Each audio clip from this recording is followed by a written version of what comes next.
इस कहानी का मुख्य संदेश यही होगा कि इंसान जैसा कर्म करता है वैसा ही उसे फल मिलता है, चाहे देर सबेर ही क्यों ना हो।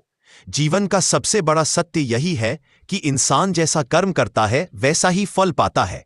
कभी कभी फल तुरंत मिल जाता है, कभी समय लेता है, लेकिन कर्मों का हिसाब कभी खाली नहीं जाता। यह कहानी है एक गांव के जमींदार, एक गरीब किसान और आने वाली 3 पीढ़ियों की, जहां लोभ, अन्याय और अत्याचार का बीज बोया गया और फिर उसी के फल ने किस्मत की पूरी तस्वीर बदल दी। एक छोटे से गांव भीमरावपुर में एक जमींदार रहता था, ठाकुर रंजीत सिंह। उसके पास सैकड़ों बीघा जमीन थी, बैलगाड़ियों की कतारें थी, खेतों में नौकरों की लंबी फौज थी, मगर उसकी आंखों में कभी संतोष नहीं था। उसका स्वभाव कठोर, दिल लालच से भरा और जुबान कटु थी। रंजीत सिंह का मानना था वैसा ही भगवान है। गरीब लोग भगवान भगवान चिल्लाते हैं, लेकिन उनकी हालत देख लो। उसी गांव में एक गरीब किसान भी रहता था, रामकिशन। उसके पास केवल 2 बीघा जमीन थी, एक पुराना बैल और 4 सदस्यों का परिवार। उसकी पत्नी गौरी बड़ी ही धर्मपरायण स्त्री थी और उसका मेहनती व सीधा सादा लड़का। रामकिशन ने हमेशा मेहनत और ईमानदारी से काम किया, मगर अकाल और बाढ़ की मार से उसकी फसलें अक्सर चौपट हो जाती थी। एक दिन की बात है, रामकिशन अपनी बीमार पत्नी के इलाज के लिए ठाकुर रंजीत सिंह के पास उधार मांगने गया। रंजीत सिंह ने घमंडी स्वर में कहा, रामकिशन, उधार तो मिलेगा, लेकिन इसके बदले अपनी जमीन गिरवी रखनी होगी। अगर समय पर पैसे ना दिए तो जमीन मेरी। बेबस रामकिशन ने हामी भर दी। रामकिशन ने पूरी कोशिश की कि समय पर कर्ज चुका दे, मगर फसल फिर से खराब हो गई।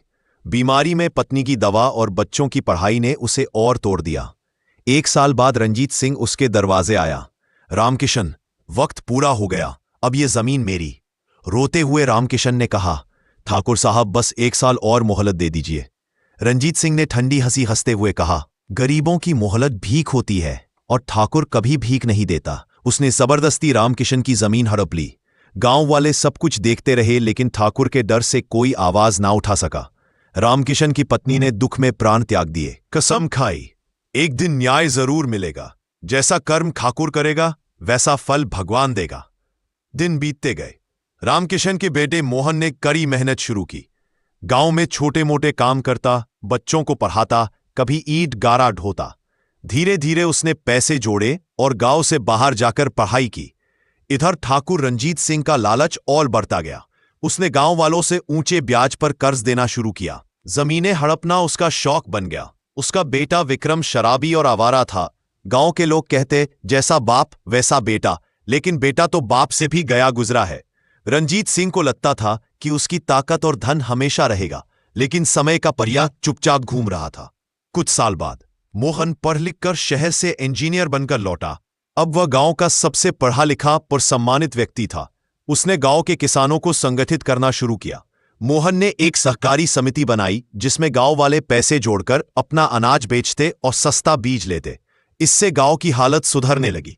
वहीं ठाकुर रंजीत सिंह का साम्राज्य ढहने लगा। उसका बेटा विक्रम शराब और जुए में फंस गया। रंजीत सिंह ने अपनी जमीन के टुकड़े बेचने शुरू किए। गांव वाले कहते, भगवान का न्याय देखो, जिसने सबकी जमीन छीनी थी वही अब अपनी जमीन बेच रहा है।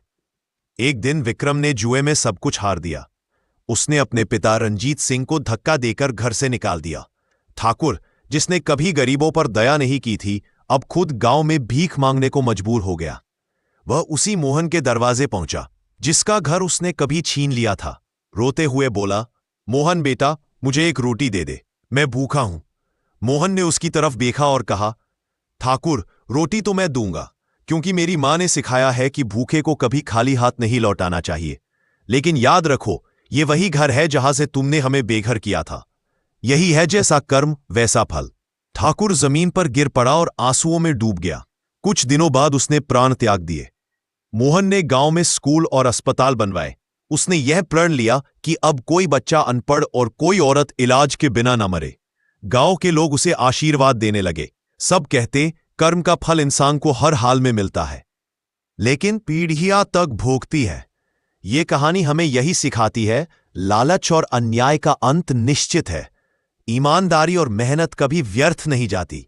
जैसा कर्म होगा वैसा ही फल मिलेगा, चाहे देर से ही क्यों ना।